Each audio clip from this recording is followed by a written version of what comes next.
Bonjour et bienvenue dans cette nouvelle séance de yoga qui a pour thème énergie et fluidité. C'est une séance à pratiquer en période post-ovulatoire. Cette période correspond sur la roue de médecine du cycle féminin à la période de l'été. C'est une période durant laquelle nous sommes pleines d'énergie, d'assurance, nous pouvons être euphoriques et vouloir profiter de tous les instants. Un petit peu comme la saison de l'été avec les jours à rallonge, le climat qui est propice, ainsi que les soirées entre amis. Nous allons, à travers cette séance, utiliser toute cette énergie et la faire circuler de manière fluide dans le corps. Ce sera donc une séance très dynamique. Pour cette séance, tu as besoin de ton tapis, d'un bolster ou d'une couverture pliée, d'une sangle de yoga ou à défaut une grande écharpe et d'un mur. Je te laisse t'installer tranquillement assise en tailleur. Tu peux t'asseoir sur ton bolster si tu as besoin de surélever ton bassin. Tu peux fermer les yeux, poser les mains sur les genoux.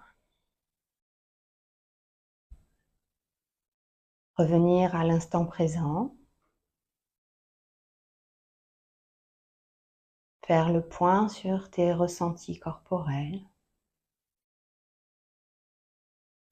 Et te concentrer sur ta respiration.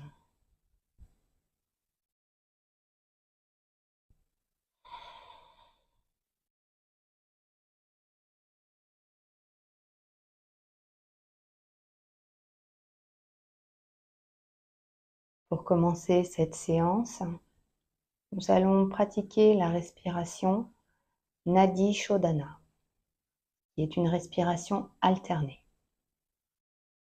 Donc, je vais t'expliquer. Tu peux évidemment ouvrir les yeux pour pouvoir regarder comment je pratique. Tu prends ta main droite si tu es droitière, ou gauchère, comme tu veux. Tu viens appliquer l'index et le majeur entre les deux yeux. Le pouce et l'annulaire vont à tour de rôle comprimer une narine. Donc, une fois que tu as mis tes doigts, tu bouches avec l'annulaire la narine gauche. Tu inspires par la narine droite, puis tu la bouches et tu libères la narine gauche et tu expires par la narine gauche. Ensuite, tu inspires par la narine gauche. Puis tu expires par la narine droite. Et là, nous venons de faire un cycle de respiration. On va essayer d'en faire une dizaine, histoire que tu arrives à être à l'aise. Allez, c'est parti. Donc, je bouche la narine gauche. J'inspire par la narine droite. Je bouche la narine droite et j'expire par la narine gauche. J'inspire par la narine gauche. Je bouche la narine gauche et j'expire par la narine droite. J'inspire narine droite. J'expire narine gauche. J'inspire narine gauche. J'expire narine droite. Inspire à droite. Expire à gauche.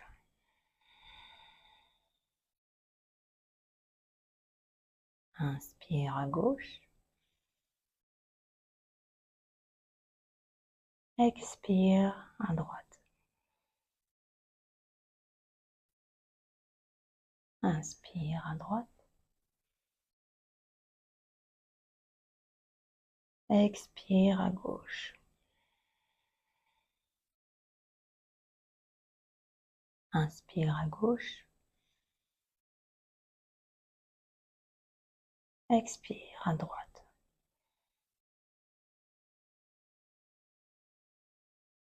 Je te laisse pratiquer à ton rythme.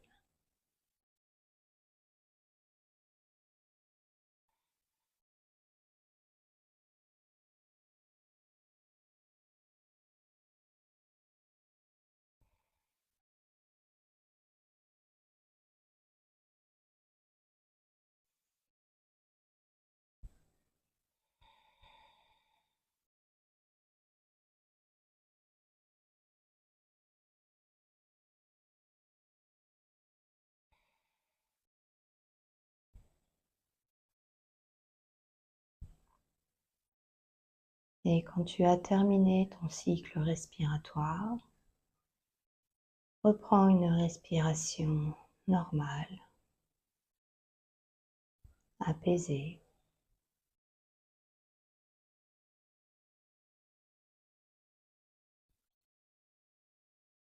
Et tout en restant immobile, je t'invite à te répéter ces mantras.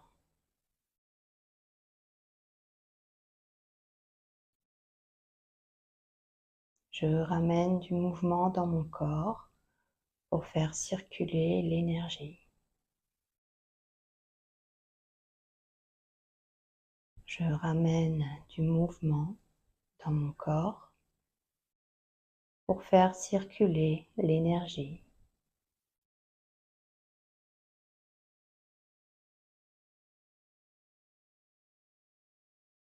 Je sens l'énergie douce et bienfaisante circuler en moi. Je sens l'énergie douce et bienfaisante circuler en moi.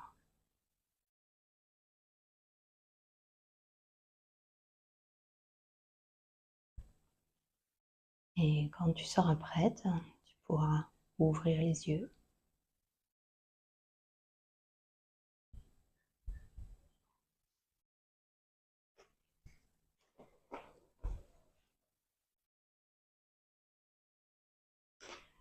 Pour commencer la séance de pratique, nous allons nous mettre allongés sur le tapis, les jambes écartées à la largeur de hanche. Vous pouvez toucher les talons avec les mains. Et on va commencer avec un flow, avec la posture du demi-pont. À l'inspiration, je vais soulever le bassin et monter les bras derrière la tête. Je contracte les cuisses, les fesses et le périnée. Et à l'expiration, je baisse les mains et le bassin doucement vertèbre par vertèbre. Et c'est parti pour 10.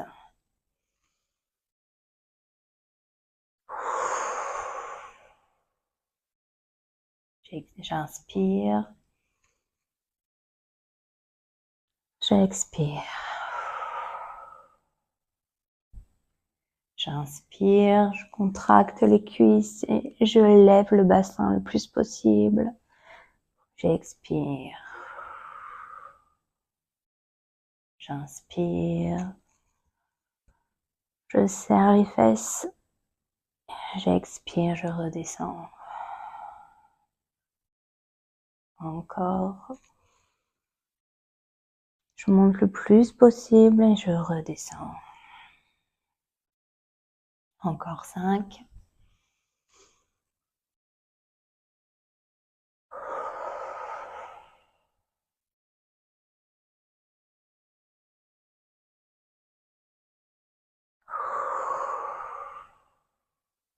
Coordonner le souffle avec le mouvement est très important.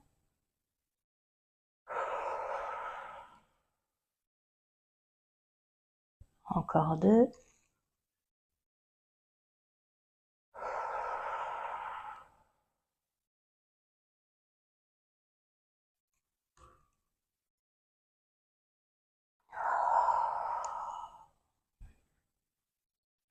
Je me tourne sur le côté et je vais venir dans la posture du Shavash.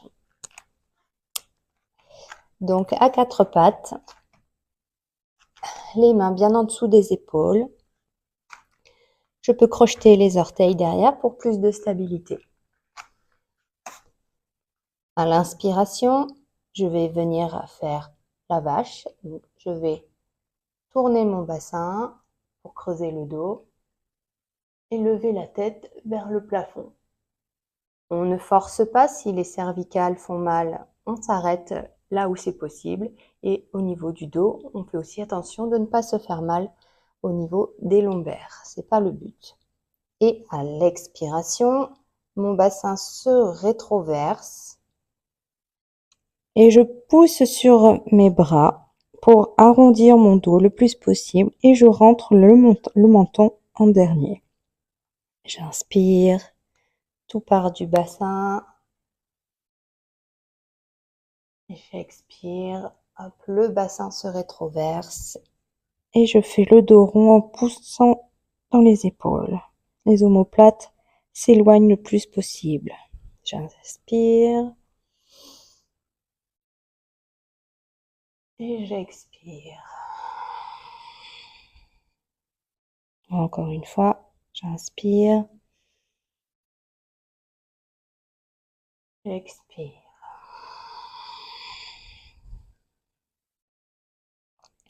Toujours à quatre pattes, on va venir mettre le poids du corps à gauche, tendre la jambe droite à l'arrière et on va venir faire un mouvement de pompage.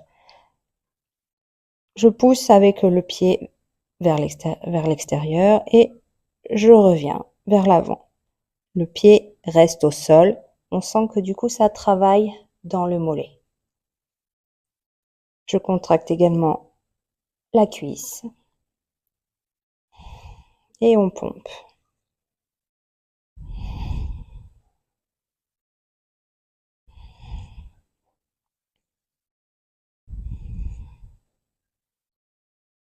Encore 4. L'idée, c'est de prendre le temps de le faire pour bien sentir les muscles qui travaillent. Y aller trop vite, ça ne servirait pas à grand chose. Allez, encore une fois. Vous sentez que ça commence à chauffer justement dans la cuisse. On revient en position neutre et on fait l'autre côté. Jambe gauche à l'arrière et on pompe. Et là, ça tire dans les mollets. Contracte la cuisse.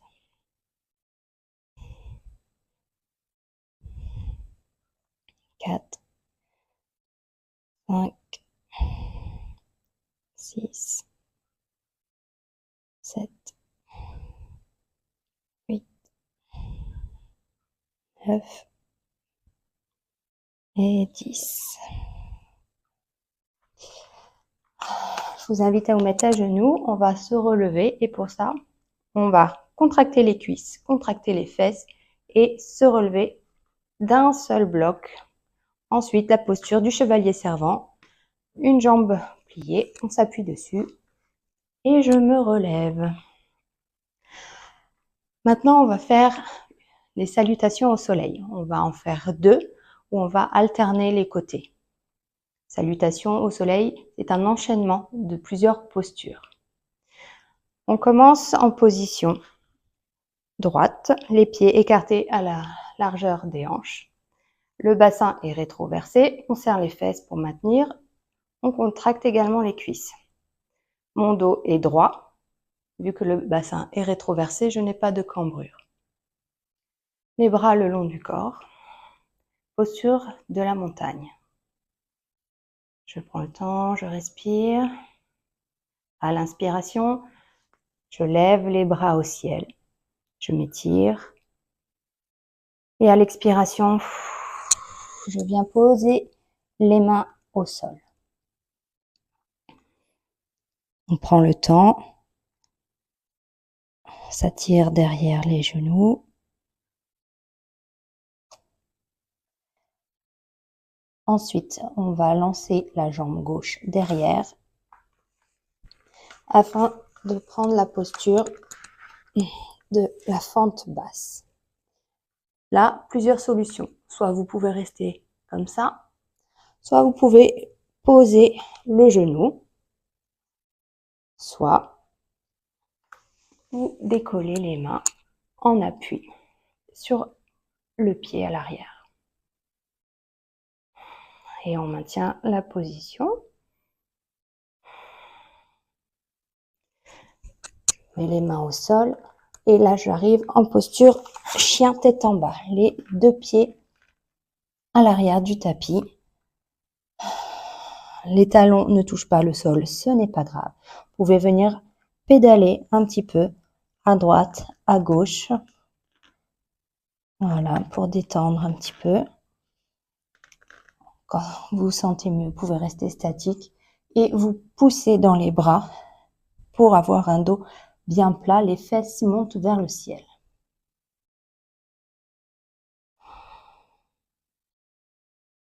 Ensuite, je viens chercher la posture de la planche. Donc là, je fais du gainage.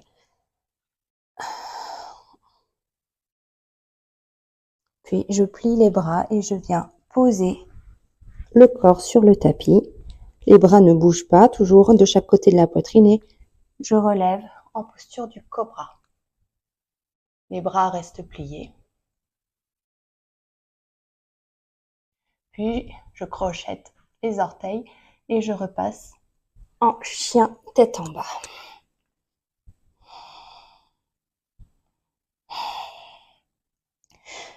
Je passe sur un chien à 3 pattes, je lève la jambe gauche et je viens chercher ma fente basse, le pied gauche entre les mains. Et là, comme tout à l'heure, soit je reste comme ça, soit je pose le genou au sol, soit je peux monter les bras en l'air et je tiens.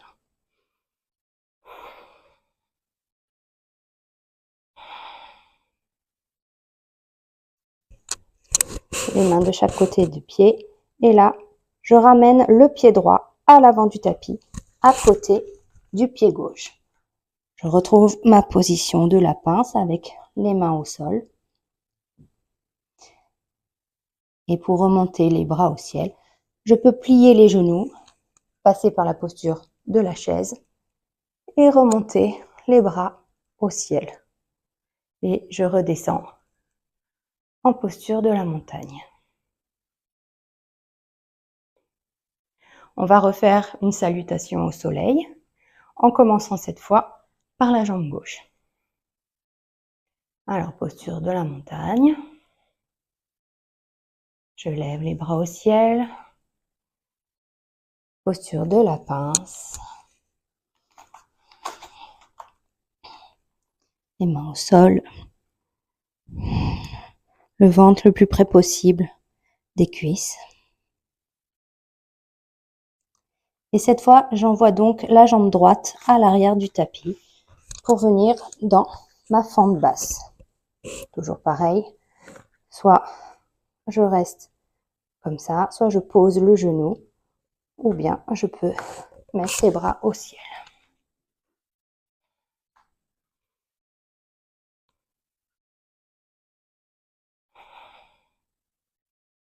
Je reviens les mains de chaque côté et je passe en position chien tête en bas. Donc là, on sent déjà qu'on y arrive un peu mieux. On pousse bien dans les bras pour bien aplatir le dos. Les fesses sont bien sorties en l'air. Posture de la planche.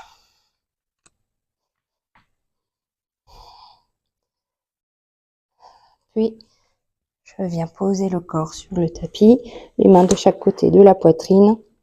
Et je viens relever le buste en posture du cobra.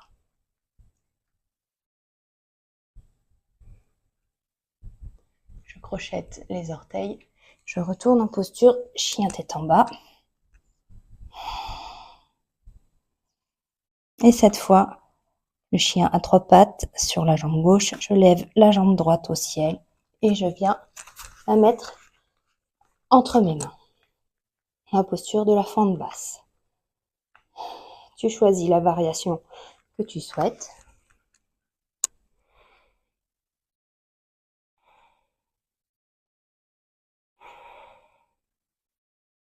Et cette fois, la jambe gauche vient rejoindre la jambe droite à l'avant du tapis. Posture de la pince. Le ventre le plus proche possible des cuisses. Et on remonte les bras au ciel. Je plie les genoux. Posture de la chaise. Et je tends les jambes. Je m'étire vers le ciel et je laisse les bras redescendre. Posture de la montagne.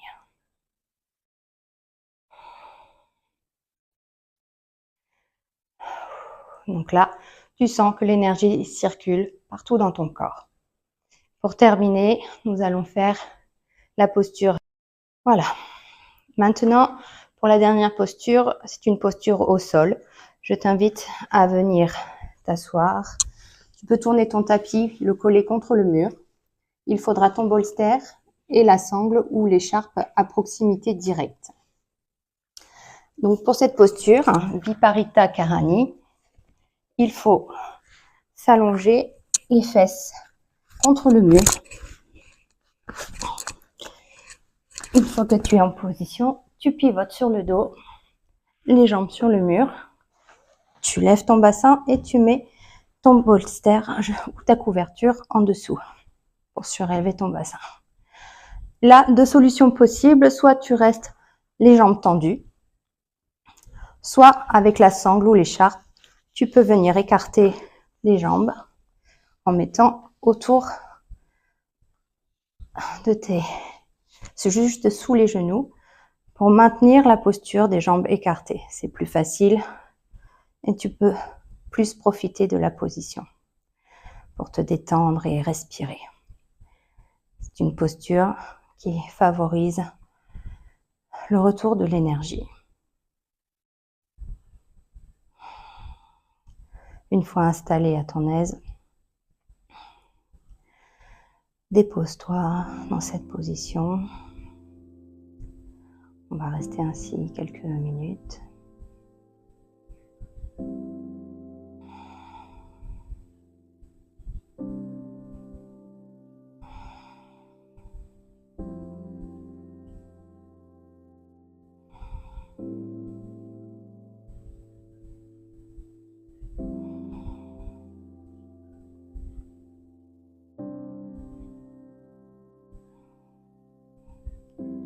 Encore 5 cycles respiratoires.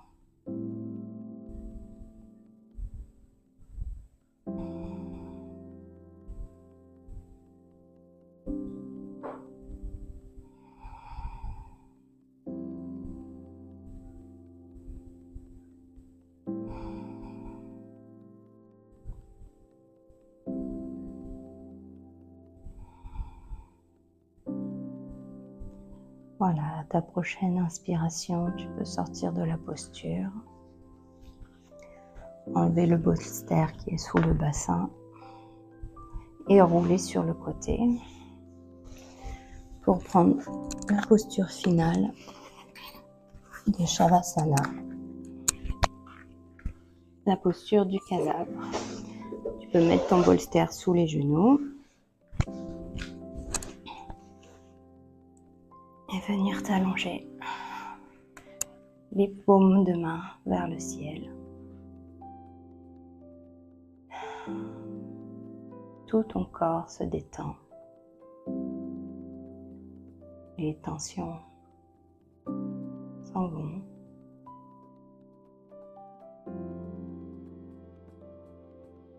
Tu peux également poser tes mains sur ton bas-ventre en forme de triangle. Les index et les pouces se touchent. Une simplification du Yoni Mudra. Le mudra des femmes par excellence, puisqu'il est relié à l'utérus.